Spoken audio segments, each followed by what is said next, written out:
тазалыкта 1600 киши иштейт. Жыл сайын тазалыктын кызматкерлери Центральный профсоюзга 3 миллион сомдун тегерегинде акчаны которуп атат. Билесиз, 1% айлыктан кармап атабыз, анан кийин ошол бизге дейт путевкаларды берип атат.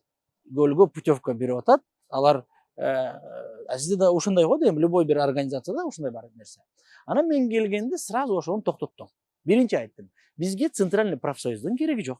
Профсоюз болсун, тазалыктын ичинде профсоюзду түзөлү, ошол эле курам менен кирсин. Профсоюздардан бизге эле калсын. 3 миллион сомду өзүбүз эле конотобуз. Келиңиз тазалыкка садик салабыз. Мен садик эле дейм.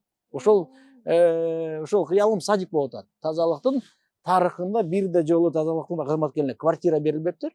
Садики да жок экен. Тазалыктын балдары ошол нерсени билбейт. Айтып атам, 3 миллионду неге берип атабыз тияка? Анан профсоюз айтат, биз сизге путевка берип атабыз. Айттым, токтогула, путевка башка нерседен келип атат. Путевканы 17-25 кармап атабыз соцфонду. Биз соцфондго жиберип атабыз. Фонд оздоровления трудящих бар. Тияктан келип атат. Бизге сиз милдеттүүсүз бергенге ошо путевканы. Путевканы аралаштырбагыла.